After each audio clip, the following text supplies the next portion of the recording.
주옵소서. 제 고집을 버립니다. 저의 기도를 성령께서 인도해 주옵소서.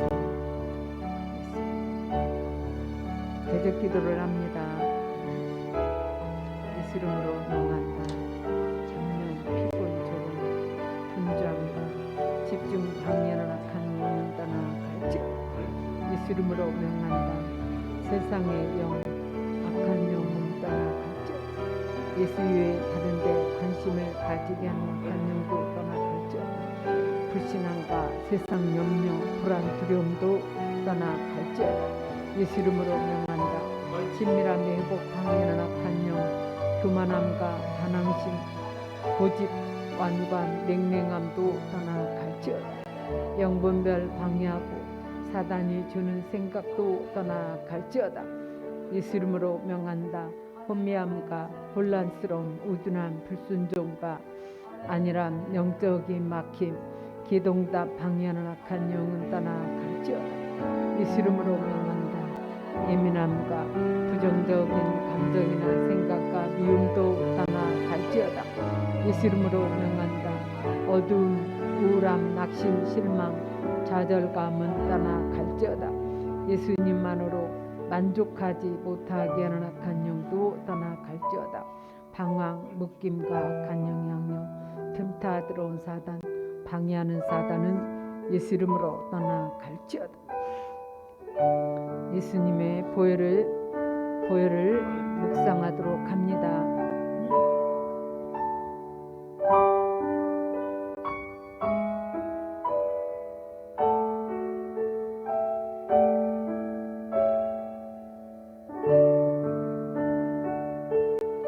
주님의 보혈을 덮으소서.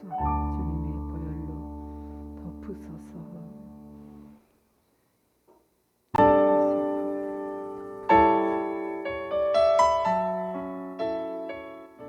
예수님을 구하는 기도를 합니다. 주여라고 통성으로 부르짖어 기도합니다. 주여, 주여, 주여, 주여, 주여, 주여, 주여, 주여,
주여. 성령 충만을 위해서 기도합니다.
나를 사로잡으소서.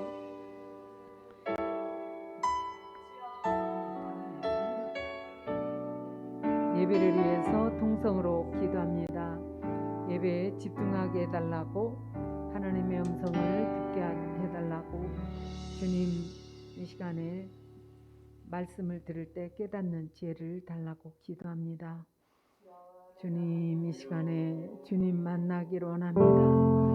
사슴이 시냇물을 찾아 갈급한 같이 내 영이 주를 찾게 갈급하나이다. 주님 만나기를 원하오니 주님 함께하여 주옵소서.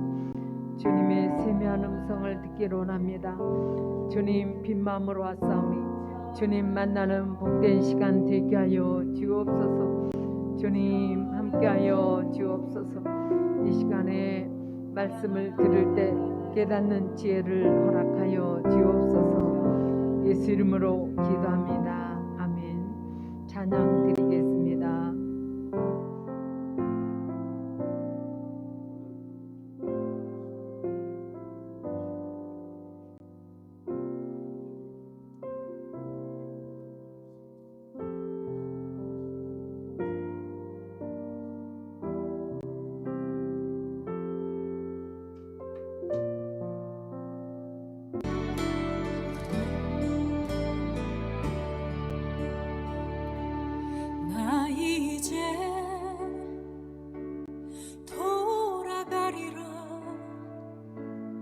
아버지 기다리시는 본향으로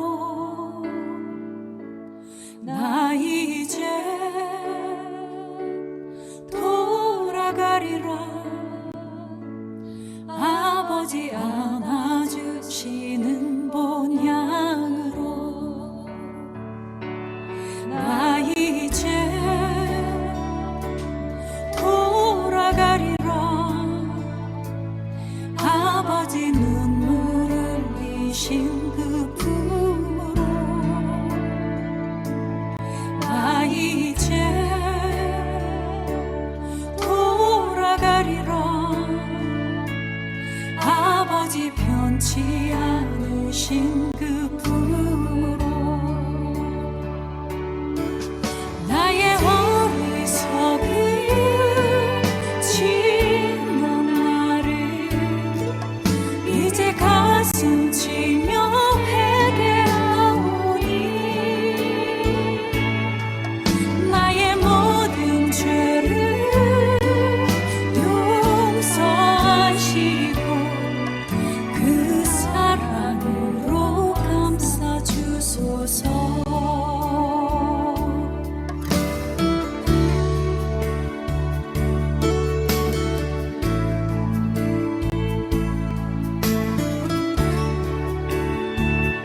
함께 계셔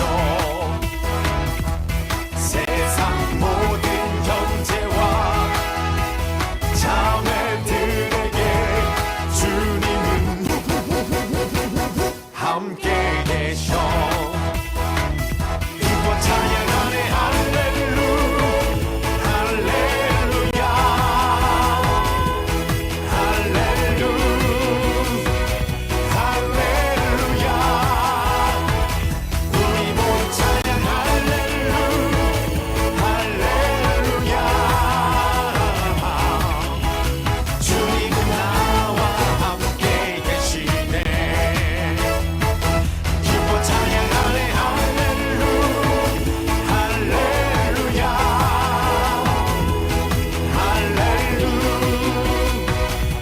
할렐루야 우리 모두 찬양 할렐루야 할렐루야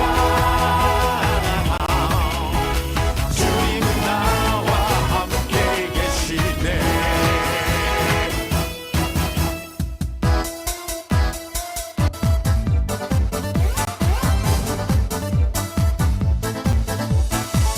주 하나님 독생자 예수 날 위하여 오시었네 내 모든 죄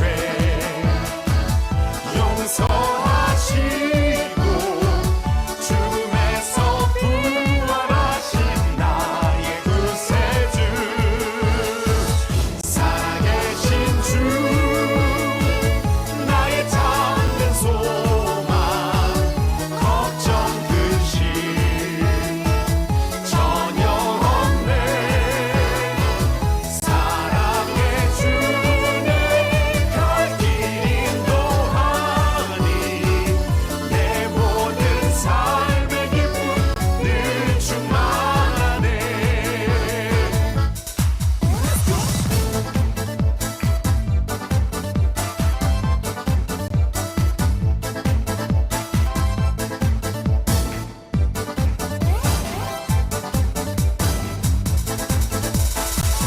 주 안에서 거듭난 생명 도우시는 주의 사랑 참 기쁨과 확신 가지고 예수님의 도우심을 믿으며 살리 살아계신 주 나의 참된 소망 걱정 근심 전혀 없네 사랑해 주네 갈 길 인도하니 내 모든 삶의 기쁨 늘 충만하네 살아계신 주 나의 참된 소망 걱정 근심 전혀 없네 사랑해 주네 갈 길 인도하니 내 모든 삶의 기쁨 늘 충만하네 내 모든 삶의 기쁨 늘 충만하네 내 모든 삶의 기쁨 늘 충만하네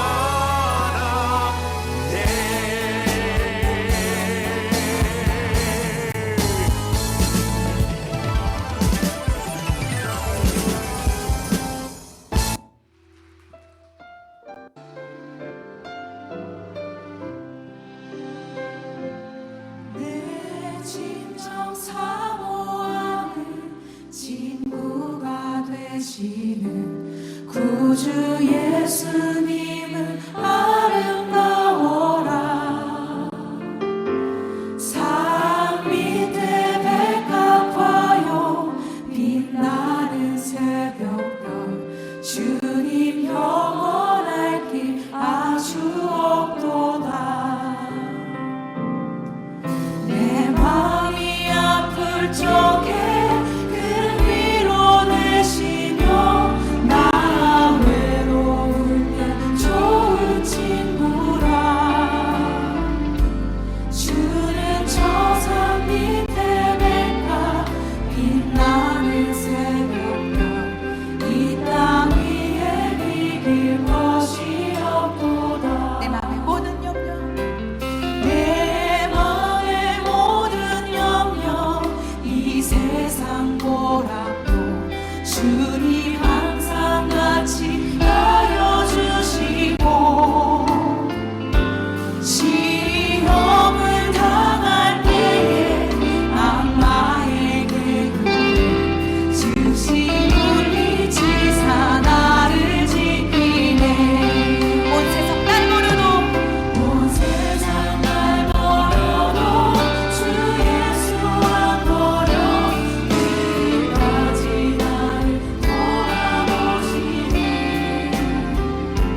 되시는지 어두운 밤은 왜 그리 길었는지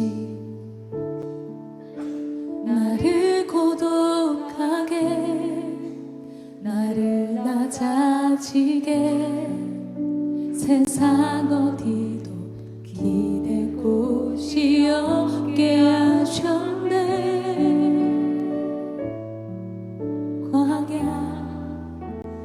광야에 서 있네.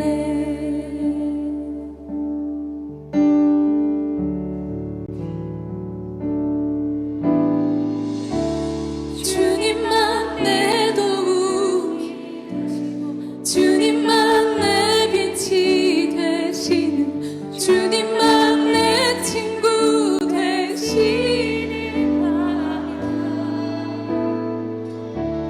주님 손 놓고는 단 하루도 살 수 없는 곳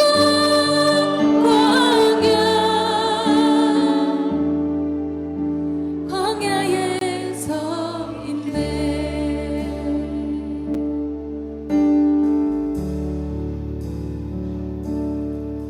왜 나를 깊은 어둠 속에 홀로 두시는지 어두운 밤은 왜 그리 길었는지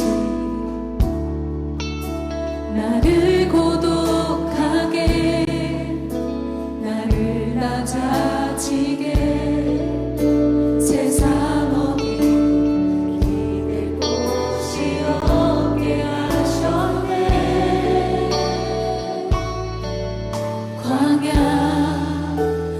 광야에 서 있네.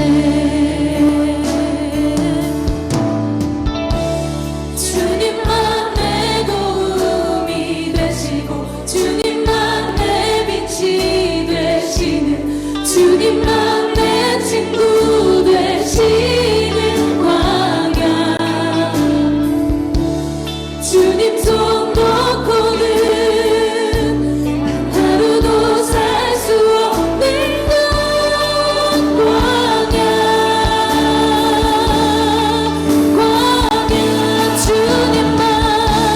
주님만 내 도움이 되시고 주님만 내 빛이 되시는, 주님만 내 친구 되시는 광야. 주님 손 놓고는 단 하루도 살 수 없는 곳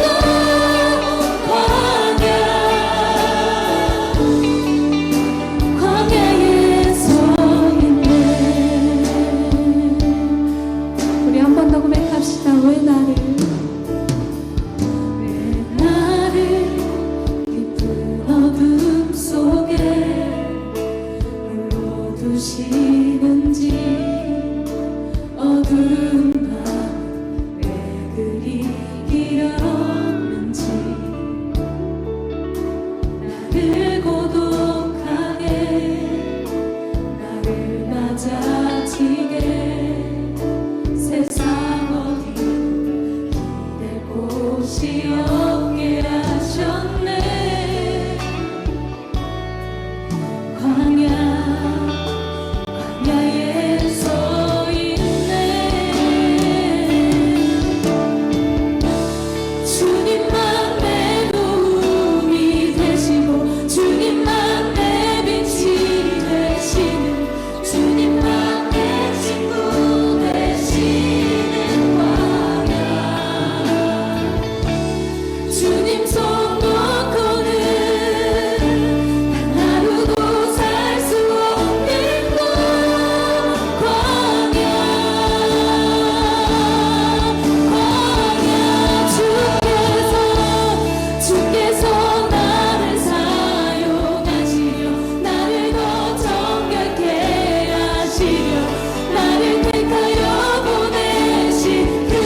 차가 산산이 깨지고 높아지려 했던 내 꿈도 주님 앞에 내려놓고 오직 주님 뜻만 이루어지기를 나를 통해 주님만 드러나시기를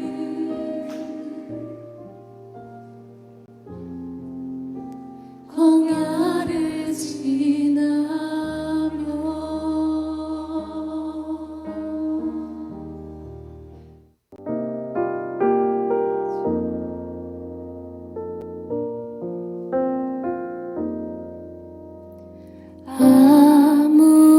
아무것도 두려워 말라 주 나의 하나님이 지켜주시네 놀라지 마라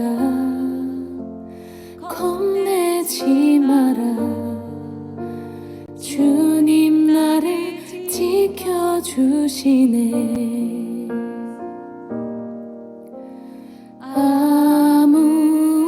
아무것도 두려워 말라 주 나의 하나님이 지켜주시네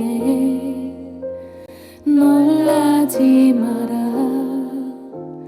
겁내지 마라 주님 나를 지켜주시네 내 맘이 매겨워 지칠지라도 주님 나를 지켜주시네 세상의 엄한 풍파 몰아칠 때도 주님 나를 지켜주시네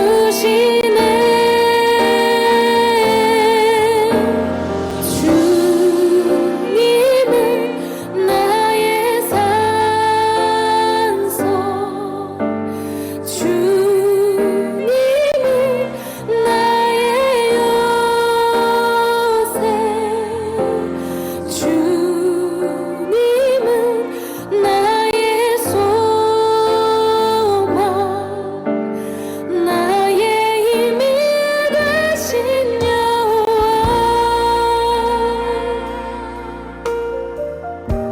아무것도 두려워 말라 아무것도 두려워 말라 주 나의 하나님이 지켜주시네 놀라지 마라 겁내지 마라 주님 나를 지켜주시네 아무것도 두려워 말라 아무것도 두려워 말라 주 나의 하나님이 지켜주시네 놀라지 마라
고백합시다. 아멘.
이 몸이 주께 구하는 것은 오직 하나, 주께 소원하는 것도 오직 하나 있으니 이 목숨이 살아있는 동안 일평생 우리 주님의 성전에 거하면서 우리 주님을 나의 기쁨으로 삼아 묵상하는 것입니다.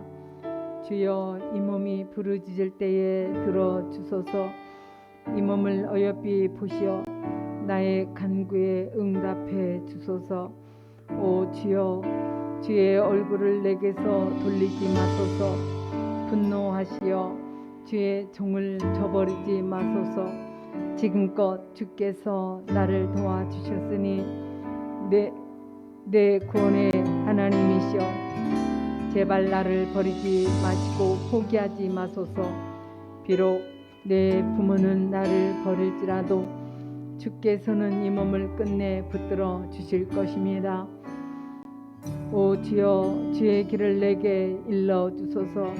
원수들이 나를 노려보고 있사오니 이 몸을 안전한 길로 이끌어 주소서.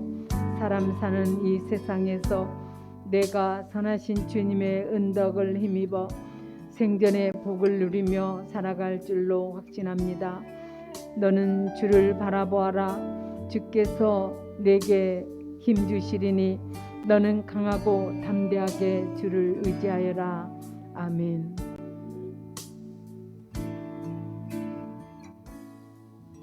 다 함께 사도신경으로 신앙을 고백합니다. 나는 전능하신 아버지 하나님, 천지 창조주를 믿습니다. 나는 그의 유일하신 아들 우리 주 예수 그리스도를 믿습니다. 그는 성령으로 잉태되어 동정녀 마리아에게 계산하시고 본디오 빌라도에게 고난을 받아 십자가에 못 박혀 죽으시고 장사된 지 사흘 만에 죽은 자 가운데서 다시 살아나셨으며 하늘에 오르시어 전능하신 아버지 하나님 우편에 앉아 계시다가 거기로부터 살아있는 자와 죽은 자를 심판하러 오십니다. 나는 성령을 믿으며 거룩한 공교회와 성도의 교제와 죄를 용서받는 것과 몸의 부활과 영생을 믿습니다. 아멘. 찬송가 380장 나의 생명 되신 주를 찬양 드리겠습니다.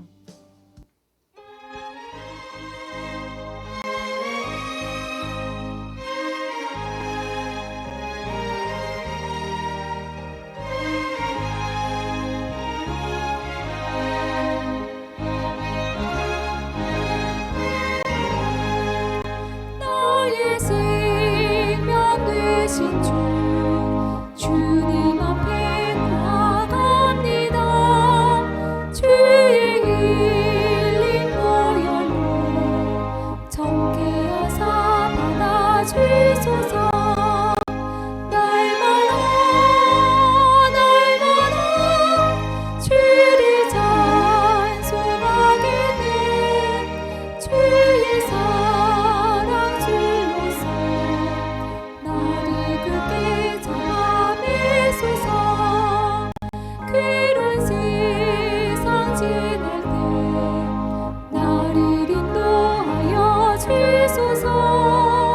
주를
오늘 설교 말씀은 스가랴서 2장 1절로 7절을 교독하겠습니다.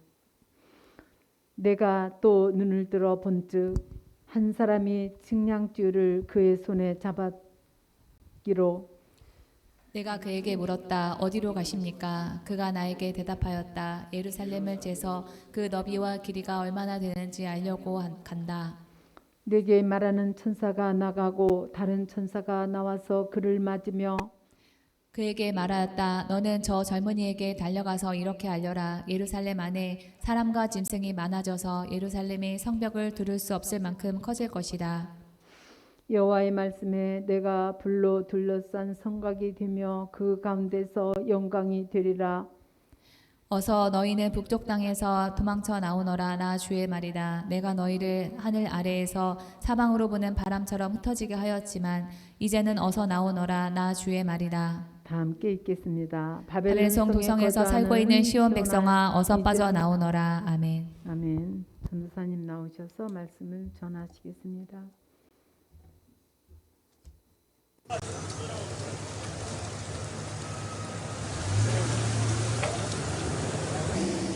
그렇게 EBS는 이라크 전쟁 후 세계 방송사들 중 최초로 바빌론으로 들어갈 수 있었습니다.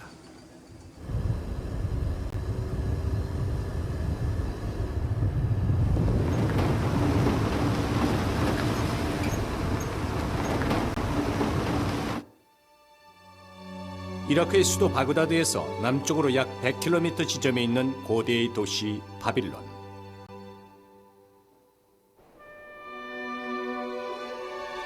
유프라테스 강을 끼고 황량하게 펼쳐져 있는 이 드넓은 평원이 지금으로부터 2600년 전 서아시아 일대에 대제국을 건설했던 바빌론이 있었던 자리입니다.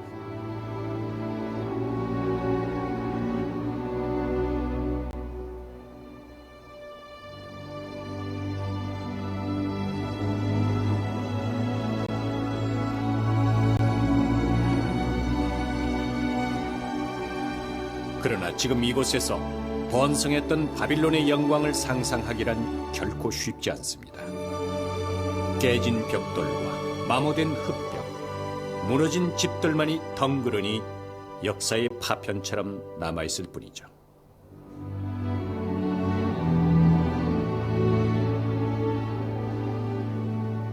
그나마 이 모두는 발굴 전까지만 해도 20m 땅속 깊숙한 곳에 잠들어 있었습니다.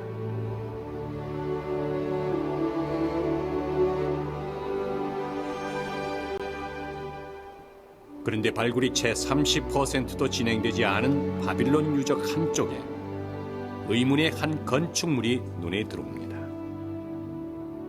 바로 얼마 전 지었다는 사담 후세인의 여름 궁전입니다.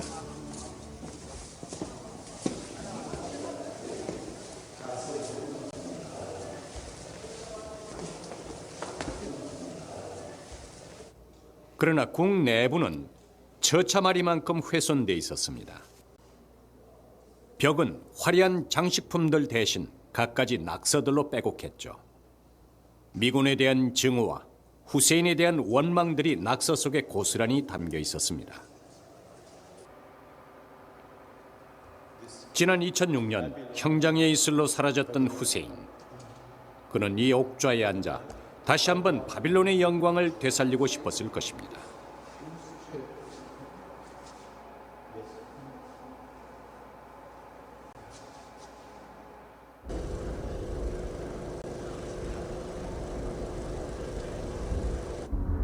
바빌론이 세상의 모습을 드러낸 건 겨우 100여 년에 불과합니다. 독일의 건축가이자 고고학자였던 로베르트 콜데바이에 의해서였죠.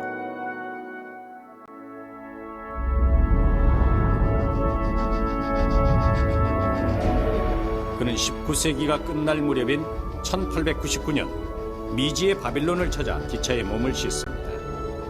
그때는 이미 유럽 학자들 사이에 메소포타미아에 관한 근동지역 연구가 활발하던 시기이기도 했습니다.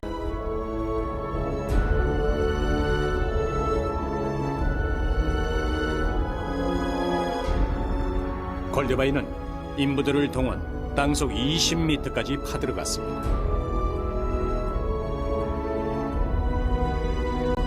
그리하여 전설로만 전해지던 미스테리의 제국 바빌론을 실제로 발견해냅니다. 그는 발굴된 수많은 유물을 500상자에 싣고 베를린으로 되돌아갔습니다. 그리고 하나하나 퍼즐 맞추듯 잊혀진 바빌론의 기억들을 복원해 나갔죠. 그러자 2500년 전 바빌론의 영광이 눈앞에 모습을 드러냈습니다. 실로 놀랍도록 생생했죠.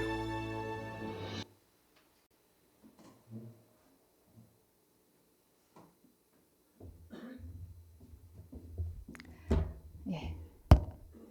제가 그 개역 개정하고 새 번역하고 왔다 갔다 하면서 성경을 읽다 보니까 아까 좀 성경 읽을 때 좀 착오가 있었네요. 네.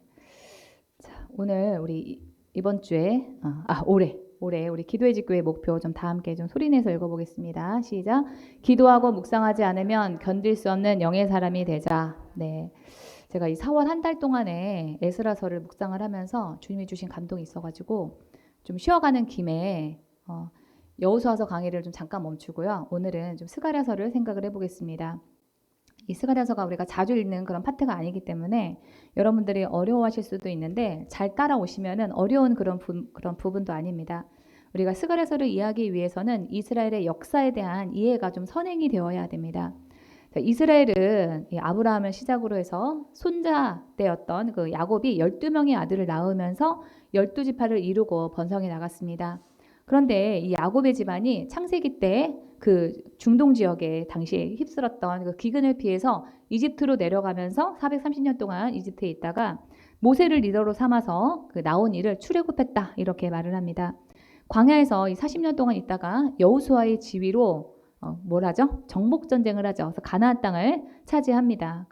그렇게 해서 이 가나안 땅을 차지한 그곳이 바로 이 지금 현재 이스라엘 이 지역입니다. 이후에 이 신정 체제라고 볼 수 있는 잠시만요. 네. 신정 체제라고 볼 수 있는 이 사사시대 또 사울왕을 초대 왕으로 했던 왕조가 이어지다가 솔로몬 사후에 북이스라엘과 남유다로 이 나라가 쪼개지게 됩니다. 이후에 북이스라엘은 북쪽의 아수르에 의해서 또 남유다는 바벨론에 의해서 망하게 됩니다. 이 바벨론의 침공으로 인해서 유다 예루살렘에 있던 성전과 성벽이 전부 다 무너지고 성전에 있던 기구들은 이 바벨론 사람들이 전리품 삼아서 다 바벨론으로 끌고 갔어요. 이 바벨론의 통치 시절에 유대 지역에는 하층민만 남겨지고 또 유다의 대부분의 사람들이 다 바벨론으로 포로로 끌려가게 됩니다. 그렇게 끌려갔던 사람 중에 대표적인 사람이 누구라고요? 바로 다니엘입니다. 그래서 그것을 잡아서 가둔다라고 하는 그런 뜻으로 바벨론 유수라고 부릅니다. 이 하나님이 유다가 바벨론에 의해서 망하기 전에 바벨론에 가서 70년 동안 너네들이 있을 거다. 이렇게 이사야나 예레미야를 선지자들을 통해서 하나님께서 예언을 하셨는데 정말 이 바벨론이 70년 만에 페르시아에 의해서 망하게 됩니다. 이 바벨론을 무너뜨리고 당시 고대 근동을 평정했던 이 페르시아의 고레스 왕은 아수르와 바벨론에 의해서 고향을 떠났던 이 이스라엘 사람들에게 다시 너네가 고향으로 돌아가도 좋다 하는 그런 칙령을 발표합니다. 그게 바로 고레스 칙령이죠.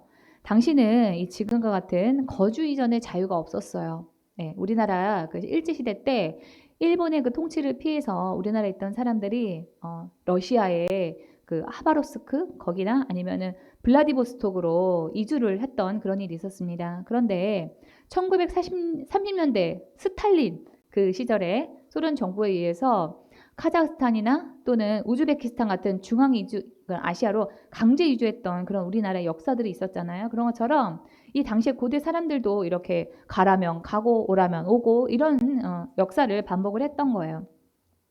그렇게 이 아수르와 바벨론을 그에 의해서 이렇게 고향에 흩어져 있었던 멀리 떨어져 있었던 흩어져 있던 사람들에게 페르시아의 왕이 다시 너네가 고향 땅 이스라엘로 돌아가도 좋다라고 얘기를 하는 겁니다. 그러면은 우리 같으면 얼씨구나 하면서 막 갈 것 같잖아요. 그런데 이미 이 사람들이 고향을 떠나서 아시리아와 바벨론으로 떠나온 지 70년이 넘은 그런 시간이었어요. 이미 끌려온 땅에서 이 사람들이 자리를 잡고 살고 있었고 고향인 이 예루살렘과 같은 그곳은 전쟁으로 인해서 전부 다 폐허가 되어 있었습니다.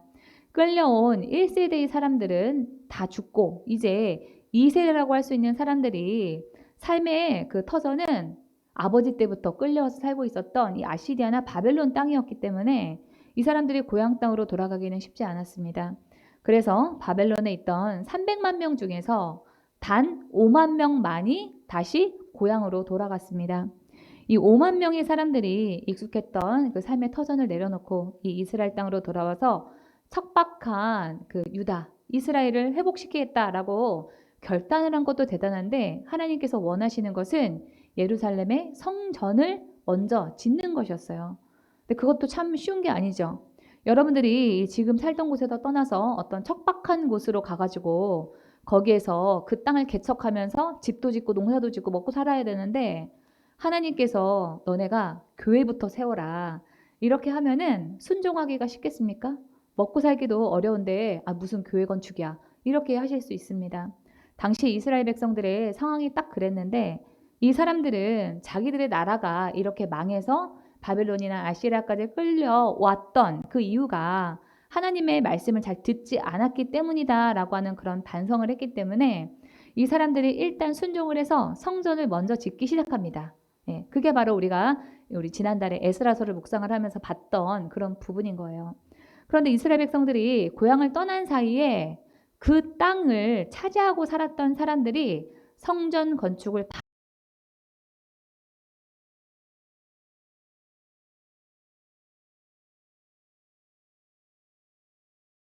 원하지 않았기 때문에 성전 건축을 방해했던 거죠.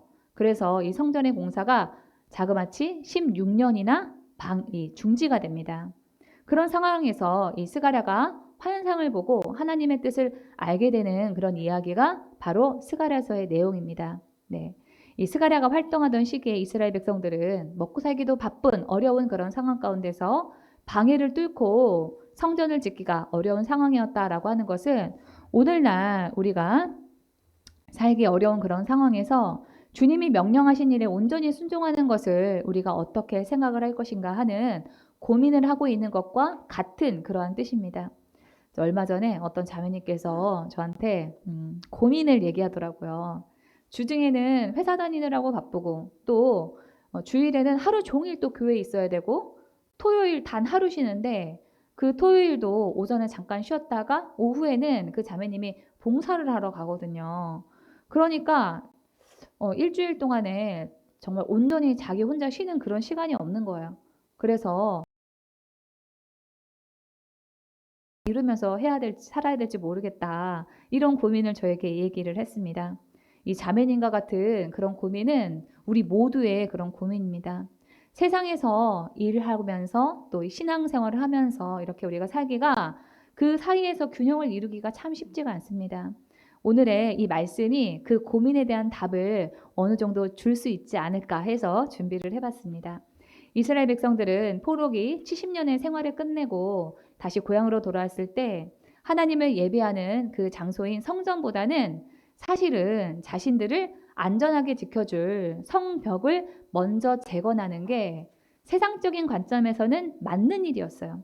만약에 우리나라 사람들이 우리나라 땅에서 쫓겨나서 다시 돌아왔는데 이 폐허가 된 우리나라에 다시 돌아왔는데 교회부터 세워야 된다 이렇게 얘기를 하면은 불신자들은 너 돌았니? 아마 이렇게 얘기를 할 겁니다.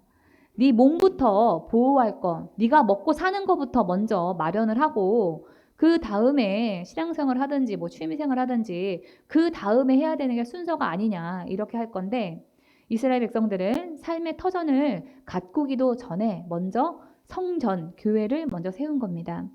하나님은 왜 이 사람들에게 이렇게 무리한 그런 요구를 하셨을까요?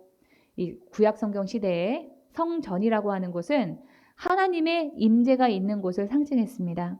그래서 하나님께서 성전을 먼저 지으라 이렇게 명령하신 이래는 그 어떤 것보다도 하나님의 임재를 사모하고 하나님 중심의 삶을 살라라고 하는 그 의미가 그 명령 안에 담겨 있는 것입니다. 세상의 일은 아무것도 하지 말고 오로지 기도 묵상하고 교회 일만 하시라 여러분 이런 뜻이 아닙니다. 우리 마음의 중심에 무엇이 있는가 하는 것을 말해주는 것이 바로 우리가 성전을 세우는 그 문제에 담겨 있는 거예요. 여러분의 마음의 중심에 무엇이 있습니까? 혹시 우리가 하나님을 중심에 두고 다른 일들, 세상의 일과 가정의 일, 자기 개발을 해 나가는 것이 아니라 반대로 하나님에 대한 그 일이 내 삶의 그냥 여러 영역들 중에서 한 가지 일뿐인 것은 아닙니까? 하나님에 대한 일을 내가 하는 일의 여러 일들 중에서 그저 하나 더 얹은 거에 불과한 그런 것은 아니냐는 거예요. 내 삶의 여러 영역들 중에서 신앙이라고 하는 것, 주 예수님의 그 존재는 단지 한 부분에 불과한 것은 아닙니까? 주님은 주님을 중심으로 우리의 삶이 돌아가기를 원하세요. 주님은 우리 삶의 전부가 되기를 원하시고 우리의 그 최우선의 자리에 주님께서 앉아 계시기를 원하십니다. 그런데 이 하나님의 임재를 사모하고 하나님의 중심으로 사는 삶은 우리가 날마다 애써서 하려고 하지 않으면은 바쁜 일상과 그것보다도 더 중요하다고 급하다고 생각되는 그 일에 점차 밀려서 나중에는 흐지부지 되고 많은 그런 특성을 가지고 있어요. 이 알라 신을 믿는 무슬림들은 하루에 5번씩 기도한다고 합니다. 이 사람들은 정해진 그 시간에 마호메트의 탄생지인 사우디아라비아의 그 메카를 향해서 방향을 맞춰가지고 기도를 합니다. 그래서 이 무슬림들은 나침판을 가지고 다녀요. 그래서 여기 위에 보시면은 위에 있는 사진이 무슬림들이 가지고 다니는 나침판이고요. 그 다음에 밑에 있는 사진은 이 사람들이 기도할 때마다 일정하게 이 순서에 따라서 정해진 이 순서에 따라서 기도를 한다 그래요. 근데 너무 웃긴 것은 지금 이 자세가 첫 번째, 두 번째, 세 번째 이 자세가 방귀 끼기가 굉장히 좋은 자세거든요. 그런데 이렇게 이 순서로 기도하다가 한 번 방구를 끼면 어떻게 될까요? 그럼 그 기도가 무효가 된다고 합니다. 다시 가서 밖에 나가서 정결하게 하고 씻고 그리고 다시 와서 이렇게 해야 된다 그래요. 그렇죠. 그래서 이 무슬림들이 왜 기도하는 거 보면은 막 따닥따닥 붙어가지고 다 엎드려서 이렇게 기도를 하잖아요. 그럴 때 여러분 방구라도 한번 껴보세요. 옆에 있는 사람들 얼마나 괴롭나. 그러니까 방구 끼지 말라라고 하는 그런 의미에서 이 기도하는 시간에 방구를 끼면은 그 기도는 무효가 되는 거예요. 자, 이렇게 무슬림들은 열심히 기도를 합니다. 이 이슬람에서는 무슬림과 비무슬림의 차이가 기도에 있다라고 본다라고 해요. 하루에 5번씩 기도하는 사람은 무슬림이고 그렇지 않은 사람은 무슬림이 아니다. 이 사람들은 이렇게 간주한다고 합니다. 그들이 왜 이렇게 매일 일정한 시간에 5번 하는 이 기도를 중요하게 생각하는 것일까요? 이 사람들이 인간의 특성을 잘 알기 때문에 그래요. 이 기도에는 인간의 특성이 바탕에 깔려 있습니다. 그것은 인간은 하나님을 깊이 생각하는 시간을 가지는 그런 일이 습관화되지 않으면은 하나님 우선의 삶을 살 수 없다라고 하는 그런 특성을 가지고 있어요. 그래서 정해진 기도 시간이 중요한 것이고 같은 의미에서 하나님께서 구약성경 시대에 그 무엇보다도 하나님의 임재를 상징하는 성전을 중요하게 생각하시는 것입니다. 하나님은 하나님이 명령하시는 것에 우리가 순종하면은 상 주시는 분이에요. 하나님의 임재를 사모하며 우선할 때 우리에게 주어지는 상은 무엇인가? 그것은 하나님 우선의 삶을 살면 하나님께서 세상의 것도 우리에게 주신다라고 하는 것입니다. 이 사실은 이 사람의 계산을 뛰어넘는 일이에요. 똑같은 일주일이라고 하는 이 시간을 살면서 불신자들은 주 7일을 공부하거나 일하거나 이렇게 하는데 우리 같은 이런 그리스도인들은 교회에 나가고 봉사하고 또 기도 묵상도 해야 되기 때문에 실질적으로 우리가 일하고 공부할 수 있는 시간은 주 5일 정도밖에 되지 않습니다. 그런데 하나님께서 그 이틀의 시간을 채워주신다는 거예요. 이틀만 채워주시나요? 그 이상의 갭을, 그 이상의 그 차이를 하나님께서 책임져 주십니다. 오늘 스가랴서의 말씀이 그것입니다. 너희가 삶의 터전을 일구고 자신을 보호하는 성벽을 먼저 쌓으려고 하기보다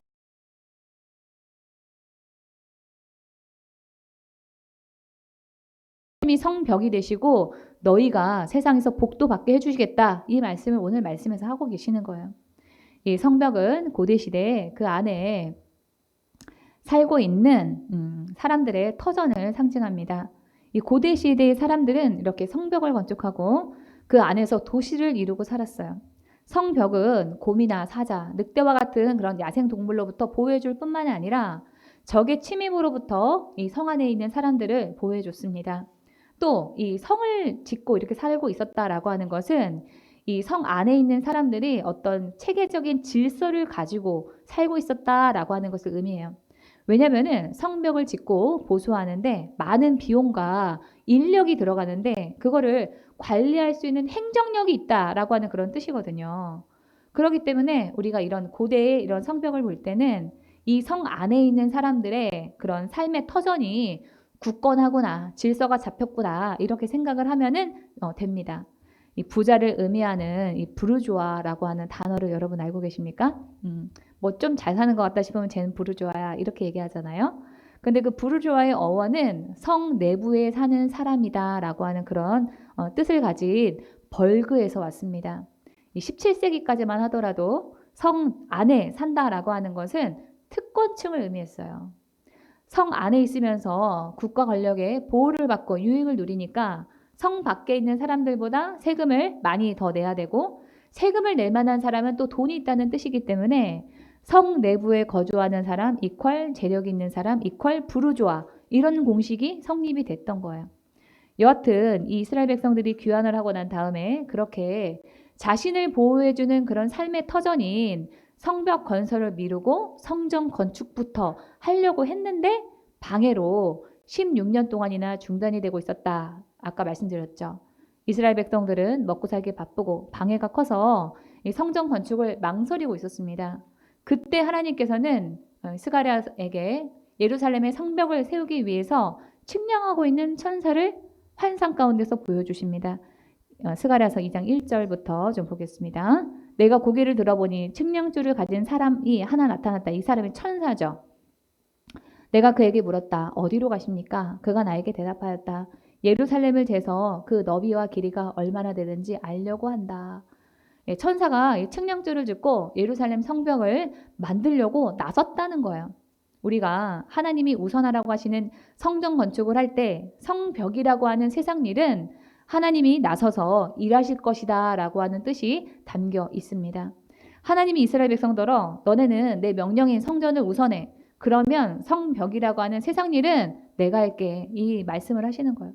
우리는 때로 이 성전도 지어야 됐고 또 무너져 있는 성벽을 보면은 또 저것도 지어야 되는데 하면서 이 둘 사이에서 갈팡질팡 고민합니다. 이것도 해야 되고 저것도 해야 되고 뭘 해야 될지 모르겠어. 너무 할 일이 많아. 하나님이 명령하시니까 우선 성전을 먼저 짓긴 하겠지만은 내가 성벽도 지어야 되는데 어떡하지? 하는 그런 한숨이 나옵니다. 그럴 때 우리는 고민할 거 없습니다. 우리는 하나님이 우선하라고 하는 것을 먼저 하고 있으면 돼요. 우리가 해야 될 일은 하나님이 지금 나에게 무엇을 순종하기를 원하시는가 하고 그것을 먼저 하는 것, 그것입니다. 저한테도 하나님께서 교회를 세우라고 하셨을 때 고민이 많았어요. 이 사역자의 삶을 살겠다라고 하시는 분들이 안정적으로 사는 방법은 교회부터 세우는 게 아닙니다. 교회를 세우는 일은 이 사역자들의 그런 커리어들 중에서 가장 마지막에 가장 나중에 하는 그런 일이에요. 왜냐하면은 교회를 세우고 이렇게 유지하는 일이 쉽지 않기 때문입니다. 그래서 먼저 신학대학원을 가가지고 공부하면서 규모가 있는 그런 교회에 취직을 해서 월급을 받고 배우고 하는 그런 순서에서 맨 마지막으로 교회를 세우는 것이 보통의 사역자들이 살아가는 그런 삶의 순서입니다. 그런데 하나님께서는 저한테는 거꾸로 교회부터 세우라고 하시는 거예요. 제 입장에서는 매우 위험하고 불안한 그런 명령이었습니다. 그때 제가 내린 결론은 내가 세상에서 어떻게 먹고 살 것인가 하는 그런 고민들은 주님께 맡겨놓고 일단 주님이 나한테 순종하라고 하시는 거 먼저 하자 이렇게 결단을 했습니다. 그렇게 기도의 집 교회가 세워진 거예요. 일반적인 사역자들이 밟아가는 그런 안정적으로 보이는 그런 순서에 따라서 제가 했으면은 지금 여러분은 저를 못 만났을 수도 있습니다. 네. 근데 제가 아무것도 없을 때 이렇게 교회를 만들었는데 세웠는데 하나님께서 단 한 번도 저를 굶기신 일이 없어요. 심지어 내가 뭐가 먹고 싶다 그러면은 일주일 안에 그게 옵니다. 네. 그래서 주는 사람도 놀래고 받는 저도 놀래고 네, 그런 일이 있어요. 예수님께서는 요한복음에서 말씀하십니다. 함께 소리내서 읽어보겠습니다. 시작. 나를 보내신 분이 나와 함께 하신다. 그분은 나를 혼자 버려두지 않으셨다. 그것은 내가 언제나 아버지께서 기뻐하시는 일을 하기 때문이다. 우리는 언제나 하나님께서 나와 항상 동행했으면 좋겠다 하고 구합니다. 성경은 그러려면 주님이 원하시는 것을 먼저 해. 그러면 너의 삶은 내가 책임져 줄게 라고 말씀하십니다. 하나님이 동행하시고 책임지시게 하는 관건은 내가 염려하는 고민들, 눈앞에 보이는 계산을 내려놓고 먼저 하나님이 원하시는 일을 하는 데 있어요. 사실 이 성벽 재건이라고 하는 세상 일과 성전 건축이라고 하는 신앙적인 일, 이 둘 사이에서 우리가 고민하는 이유는 내가 내 삶을 책임져야 되고 내가 컨트롤해야 된다라고 하는 무지와 불신앙, 교만, 거기에서 오는 것입니다. 성경은 하나님의 일을 우선하면 너의 삶은 내가 책임질게 라고 말하고 있는데 그걸 모르니까 무지고 하나님께 맡기지 못하고 내가 하려고 하니까 불신앙이고 교만인 것입니다. 그 무지와 불신앙, 교만을 깨뜨리기 위해서 하나님은 때때로 우리 상황을 통해서 내가 책임질 것인가 아니면 주님이 책임지게 할 것인가 이거를 물어보실 때가 있어요. 지금까지 여러분이 이 단계를 경험하지 못하셨다면 아직 여러분이 덜 사셨거나 더 성장해야 되는 그런 분입니다. 신앙생활을 하다 보면은 반드시 이 과정을 거쳐요. 하나님은 우리에게 너는 내가 해결해 줄 것이라는 사실을 믿고 나에게 맡길래? 아니면 네가 동분서주하면서 네 힘으로 해결할래? 이거를 우리에게 물으십니다. 그때 우리는 어떻게 주님께 대답해야 될까요? 다윗이 시편에서 말한 대로 하나님은 나의 요새이시니 그의 힘으로 말미암아 내가 주를 바라리이다 해야 합니다. 나를 보호하는 요새, 성벽을 내가 스스로 만들어서 거기에 내가 숨어 있는 것이 아니라 하나님이 나의 요새, 나의 성벽, 나의 보호자가 되심을 믿고 하나님만 바라겠나이다 라고 주님께 맡겨드리는 그런 믿음을 보여야 됩니다.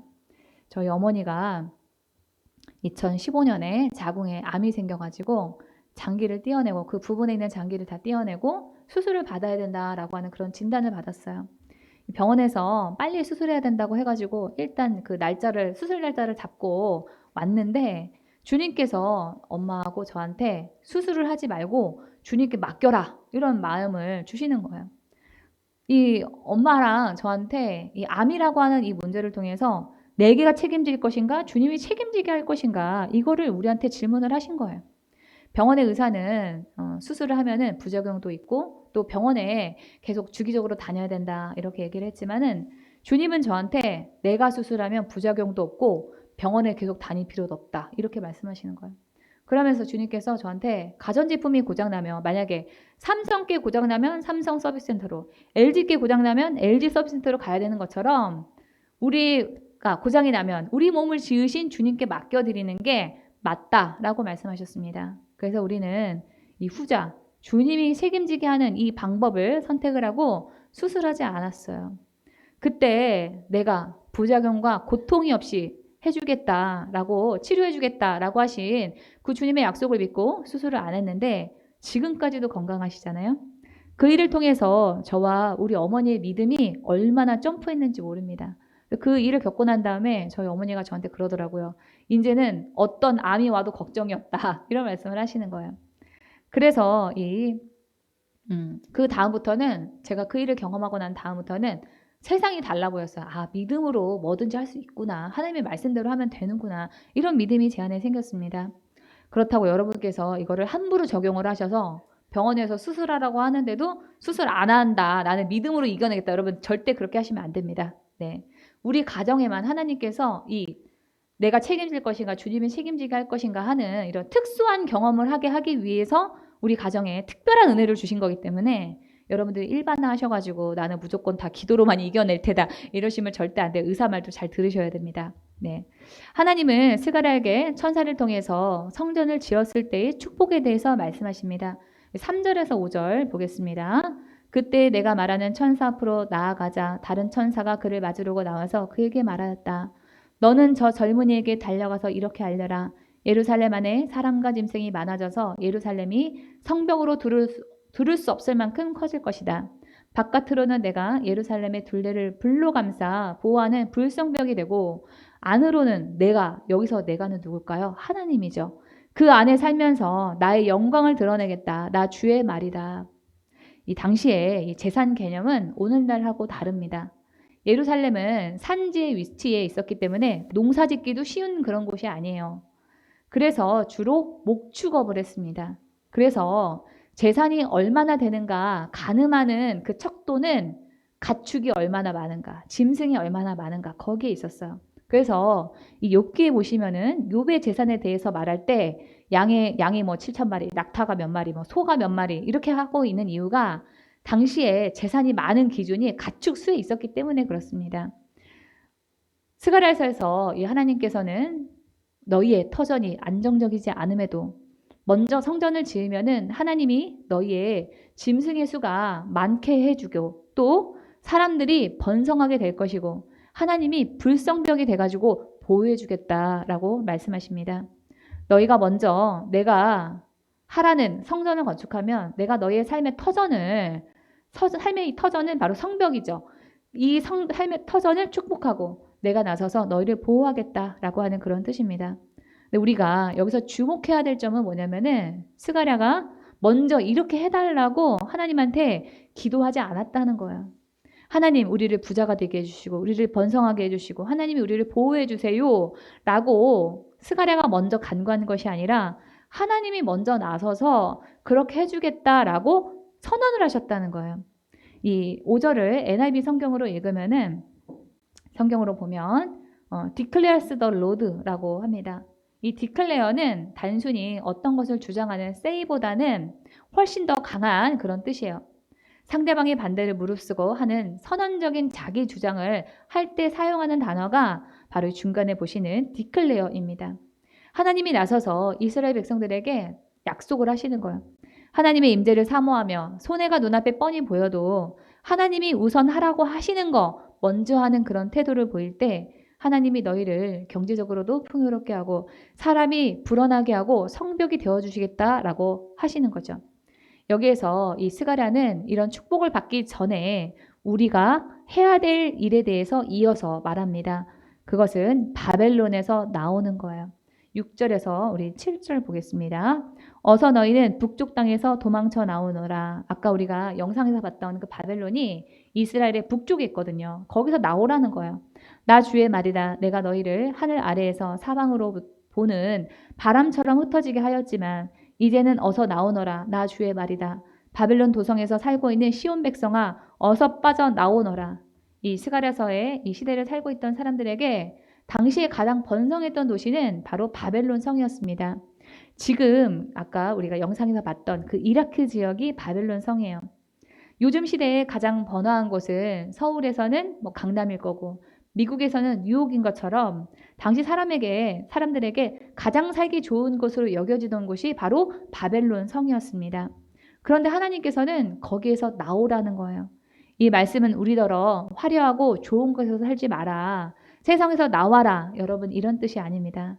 바벨론 성에서 나오라 라고 하는 이 말씀은 세상 사람과는 다른 가치와 다른 기준으로 살아라 이런 뜻이에요. 성경에서는 예루살렘 성과 이 바벨론 성을 대조해서 말합니다. 바벨론 성이 세상이라면 반대로 예루살렘 성은 하나님이 만드신 곳이며 하나님의 임재가 있는 곳을 상징하는 곳이에요.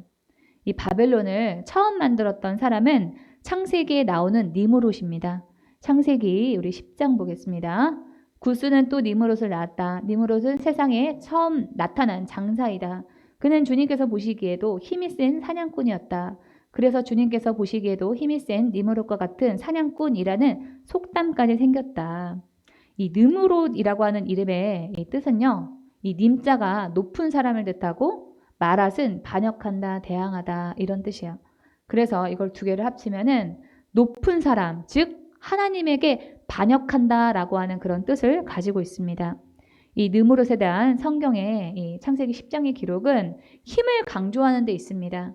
힘이 센 사람을 장사라고 하는데 이 니므롯이 장사라고 하죠. 힘이 세다라고 하는 표현이 이 짧은 두 구절에서 3번이나 나옵니다. 이 니므롯은 자신의 힘을 추구하는 그런 사람이었습니다. 세상은 네가 힘을 가져야 돼. 네가 스스로 강한 사람이 돼야 돼. 이렇게 우리에게 강요합니다. 그러나 성경은 반대로 우리에게 힘을 가져라. 너 스스로 강해져라. 이렇게 말하고 있지 않아요. 하나님 앞에서 올바르게 살고 우리가 하나님의 임재를 구하며 하나님을 의지하면 하나님이 우리의 힘이 되어주시고 우리를 강하게 해주시겠다라고 말씀하시는 것이지, 하나님은 우리 스스로가 힘을 추구하는 사람이 되기를 원하지 않으십니다. 이 니므롯의 직업은 사냥꾼입니다. 이 사냥꾼이라고 하는 단어의 히브리어 원어를 보면은 이 사냥꾼에는 짐승만 잡는 그런 뜻이 있는 게 아니에요. 사람도 잡는 뜻이 이 히브리어 원어 안에 사냥꾼의 의미에 담겨 있습니다. 살아있는 생명체의 희생을 통해서 먹고 살고 자기 힘을 과시하는 특징을 나타내 주는 것이 바로 이 사냥꾼이라고 하는 단어에 들어있어요. 실제로 이 니므롯은 인류 최초로 정복전쟁을 했던 그런 사람입니다. 창세기 10장 10절에서 12절 보겠습니다. 그가, 이 니므롯이죠, 다스린 나라의 처음 중심지는 시날 지방 안에 있는 바벨론과 에렉과 악각과 갈레이다. 그는 그 지방을 떠나 아시리아 가서 니느웨와 르호보닐과 갈라를 세우고 니느웨와 갈라 사이는 레센을 두었는데 그것은 아주 큰 성이었다. 이 니므롯이 북쪽을 차지하고 성을 세웠는데 큰 성을 세웠다라고 말합니다. 사람들은 이 규모가 큰 것을 자랑하려고 합니다. 고대부터 권력을 가진 사람들은 큰 건축물을 세워놓고 자기의 그 재력과 권력을 뽐내기를 좋아했습니다. 이 니므롯이 큰 성을 세운 것으로 시작을 해서 이집트의 파라오는 뭘 만들었죠? 피라미드를 만들었죠. 또 이 고고학 연구에 따르면 이 유다를 멸망시켰던 바벨론의 느부갓네살 왕은 바벨론 성을 아주 크고 튼튼하게 세웠던 것으로 유명합니다. 지금도 세상의 많은 부자들은 큰 건축물을 만들고 자신이 세운 곳이 그 지역의 랜드마크가 되기를 원합니다. 이렇게 세상을 상징하는 바벨론이 그런데 계시록에도 나와요. 그럼 계시록에서는 뭐라고 얘기하는가? 무너졌도다 무너졌도다 큰 성 바벨론이여, 화잇도다 큰 성 견고한 성 바벨론이여, 한 시간에 내 심판이 이르렀다 하리로다. 큰 성 바벨론이 이같이 비참하게 던져져 결코 다시 보이지 아니하리로다. 힘을 추구하고 큰 규모를 자랑했던 이 바벨론이 무너지고 심판을 당할 거고 다시는 보이지 않게 될 거라는 거예요. 세상은 이렇게 언젠가는 무너지고 한계에 직면하게 된다라고 하는 그런 특징이 있습니다. 그런데 오늘 본문 스가랴서에서 하나님께서는 하나님의 백성은 그 성, 이 바벨론에서 나오라고 말씀하고 계십니다. 세상을 떠나서 교회에서만 살아야 된다, 산에 들어가서 살아야 된다, 이런 뜻이 아닙니다. 세상의 허망함을 깨닫고 하나님의 임재가 있는 성 예루살렘을 중심으로 살아가야 된다라고 하는 뜻입니다. 자기의 힘으로 삶의 터전을 추구한 결과 인간이 스스로 높이 쌓아가는 곳이 바로 바벨론 성이라면, 계시록에서 예루살렘 성에 대해서 하나님께서는 하늘에서부터 내려온다라고 말씀하고 계십니다. 하늘에서 내 하나님께로부터 내려오는 새 예루살렘, 나는 또 거룩한 도성 새 예루살렘이 남편을 위하여 단장한 신부와 같이 차리고 하나님께로부터 하늘에서 내려오는 것을 보았습니다. 하나님께로부터 하늘에서 내려오는 거룩한 도성 예루살렘, 이 하나님은 이 예루살렘 성을 우리에게 내려주시겠다라고 하죠. 우리의 힘과 능력으로 예루살렘 성을 건축해 나가는 게 아니고요, 하나님이 내려주시겠다고 얘기하세요. 우리가 하나님을 중심으로 살면서 하나님이 원하시는 일에 순종하면 우리의 삶의 터전인 이 예루살렘 성은 하나님께서 우리에게 내려주신다는 겁니다. 여러분의 삶의 터전, 여러분의 삶의 기반은 어떤 동기와 방법으로 존재하는가, 그거를 생각해 보시기 바랍니다. 이 바벨론 성은 사람이 세우지만 예루살렘은 하나님이 세워주십니다. 바벨론은 내가 중심이지만 예루살렘은 하나님 중심이에요.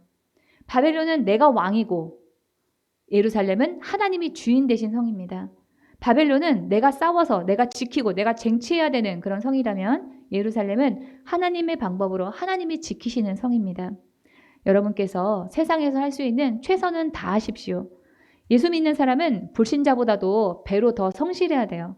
그러나 그리스도인인 우리는 언젠가는 무너질 이 바벨론 성, 세상의 특성에 대해서 잘 알고 하나님의 임재를 사모하면서 하나님의 중심으로 살아가야만 합니다. 말씀을 정리하겠습니다. 예수 믿는 사람과 아닌 사람과의 차이는 구별됨에 있는데, 그것은 첫 번째로 죄에서의 구별됨이 있을 뿐만이 아니라 누구를 의지하고 사느냐, 누구를 중심에 두고 사느냐 하는 그런 문제에 있어서의 구별됨이 있어야 돼요. 그 구별됨은 우리가 어떻게 하나님 앞에서 증명되어지는가? 우리가 하나님의 임재를 사모하면서 어려움 가운데서도 하나님 중심, 하나님 먼저의 삶을 사는 데 있습니다. 주님께 여러분의 전부를 들으시기 바랍니다. 우리는 내가 주님께 내어드린 만큼만 주님의 사랑을 느낄 수가 있습니다. 왜냐하면 사람은 원래 자기가 아는 만큼만 알기 때문에 그렇습니다. 사랑에 대해서도 이 사람은요, 자기가 사랑한 것 이상으로 주님의 사랑이 이해되지 않습니다. 더 깊이 주님의 사랑을 여러분이 느끼고 싶다면 여러분의 전부를 주님께 더 드려보시기 바랍니다. 오늘 말씀과 관련해서 시편 62편에 이 다윗의 시가 우리의 고백이 되기를 원합니다. 함께 좀 소리내서 읽어보겠습니다. 시작. 내가 하나님 안에서만 참된 안식을 누립니다. 나를 구원하실 분은 오직 하나님이십니다. 그분만이 나의 바위이시며 나를 구원하시는 분입니다. 그분은 나의 성벽이시니 내가 흔들리지 않을 것입니다. 내가 하나님 안에서만 편안히 쉬렵니다. 나에게 희망을 주실 분은 오직 하나님이십니다. 나의 구원과 명예는 오직 하나님께 달려 있습니다. 그분은 나의 단단한 바위시며 피난처가 되십니다. 하나님의 임재를 사모하며 하나님이 원하는 것을 먼저 할 때 우리의 삶의 터전을 축복하시고 우리에게 성벽이 되어서 보호해 주겠다 하신 그 하나님의 약속이 우리의 모두의 삶에서 경험되어지기를 원합니다. 하나님의 음성을 들으면서 오늘 말씀을 마치겠습니다.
각자에게 처한 개인적인 문제를 위해서 이 시간에 주여 삼창 부르고 통성으로 기도합니다. 주여 주여 주여 주여 가지고 문제가 있습니다. 주님 만나기를 원하오니 은혜를 베풀어 이 문제를 통하여서 주님 은혜를 경험하기를 원합니다.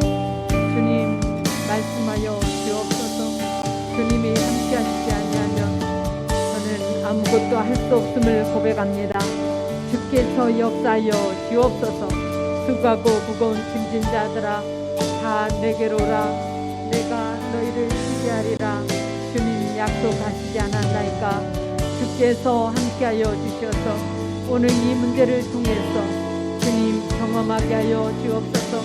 주님 긴 마음으로 왔사오니 주님을 경험하는 귀한 시간, 백세 시간 되게 하여 주옵소서. 주님 함께 하시고 아버지가 말씀하여 주옵소서. 이 문제를 통해서 주님 만나기를 원합니다. 주께서 일하여 주시옵소서. 아버지 주님 저의 생각을 내려놓습니다. 주님이 역사하여 주시옵소서. 주께서 일하여 주옵소서. 함께 하시고 연약함을 위로하여 주옵소서. 회복시켜 주옵소서. 주님 함께 하심을 감사합니다. 예수 이름으로 기도합니다. 아멘. 질병이 있으신 분은 아픈 부위에 손을 얹고 기도하시고, 가지고 온 문제가 있으시면 가슴에 손을 얹고 기도하시고요. 지혜를 받기 원하시는 분은 머리에 손을 얹고 함께 기도합니다. 지금도 살아 역사하시는 좋으신 아버지, 우리들에게 연약함을 주님 허락하신 주님께서 함께하여 주옵소서. 하나님의 자녀는 질병이 합당하지 않습니다. 예수 이름으로 명한다. 이 질병을 가져다 주는 악한 영은 분리되어 떠나 갈지어다. 예수 이름으로 분리되어 떠나 가고 다시는 들어가지 말지어다. 병을 일으키는 병만은 분리되어 떠나 갈지어다. 통증을 사라질지어다. 예수 이름으로 명한다. 염증은 줄어들고 치료될지어다. 주님의 보혈을 아픈 곳에 뿌리고 바릅니다. 주님 치료하여 주옵소서. 주님의 손으로 직접 우리의 아픈 곳을 안수하여 치료하여 주옵소서. 주님이 베푸시는 치유의 기적을 이 시간에 경험케 하여 주옵소서. 빚과 가난 또한 우리를 향한 하나님의 뜻이 아닙니다. 하나님은 우리가 물질의 어려움 없이 살기를 원하시며 우리에게 부욕해 해 주시기를 원하십니다. 부욕해 하시는 주님의 손길을 경험케 하여 주옵소서. 우리가 주님 말씀에 순종할 때 우리의 삶의 터전이 축복받고 우리가 하는 모든 일이 형통케 하는 역사가 있게 하여 주옵소서. 보혜사 성령님이시여 우리를 사로잡아 주옵소서. 우리의 사업을, 우리가 하는 모든 일을 사로잡아 주시고 형통케 하여 주옵소서. 성령의 기름을 물 붓듯이 부어 주옵소서. 저와 만나는 사람들을 사로잡아 주시고 도움의 손길이 우리에게 이어지게 하여 주옵소서. 실수와 사고가 없게 하시고 악한 세력의 위협에서 우리를 건져 주시옵소서. 예수 이름으로 명한다. 가난의 저주는 떠나 갈지어다. 이 더럽고 착한 악한 질병의 세력도 영원히 떠나 갈지어다. 우리의 모든 막힘들을 풀려질지어다. 형통케 하여 주옵소서. 우리의 사업과 하는 일과 가정의 기쁨과 형통이 임하게 하여 주옵소서. 예수 이름으로 기도합나이다. 아멘. 오늘 광고는 없습니다. 찬송가 384장 나의 갈 길 다가도록 찬양 드리면서 하나님께 준비한 예물을 드리도록 하겠습니다.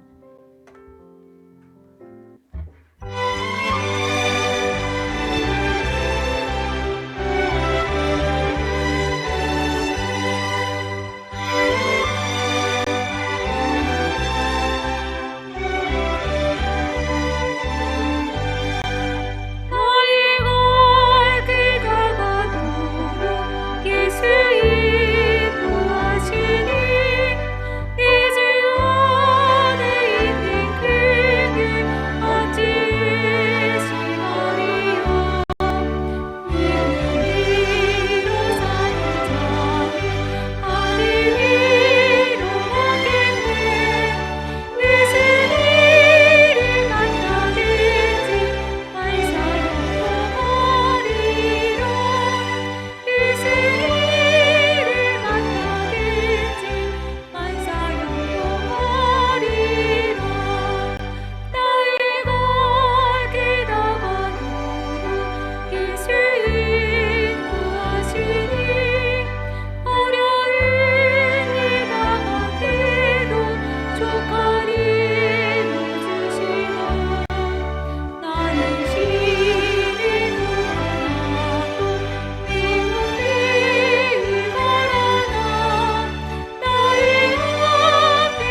축복하고 기도합니다.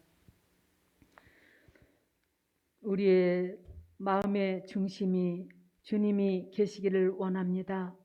주님 먼저 주님의 삶, 주님이 원하시는 삶을 살기를 원합니다.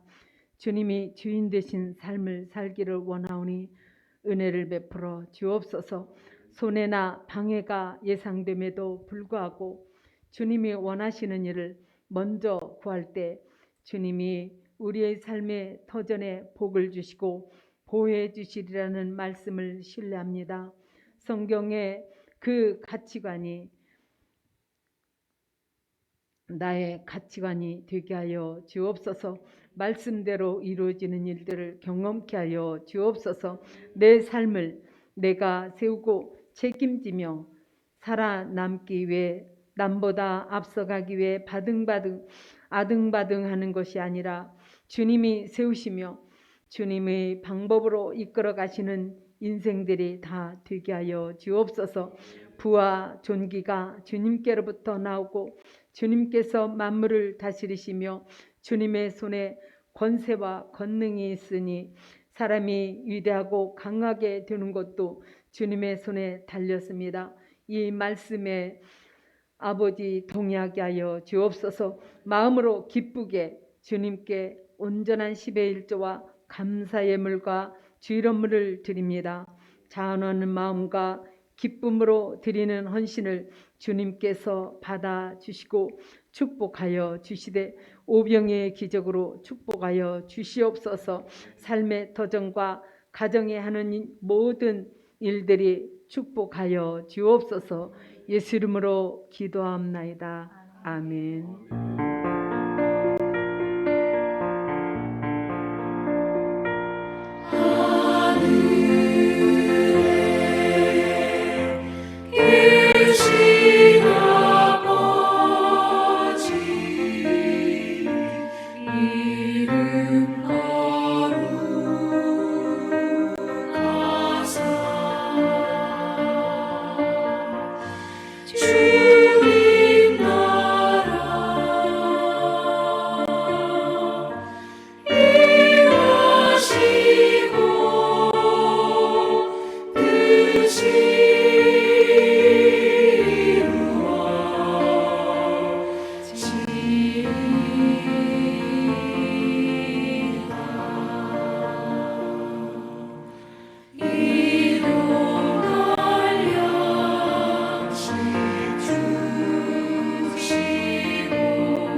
이제는 우리 주 예수 그리스도의 은혜와 하나님 아버지의 지극하신 은혜와 성령의 내주 교통 역사하심이 이제로부터 영원토록 기도의 집 교회와 성도들 위에 함께할지어다.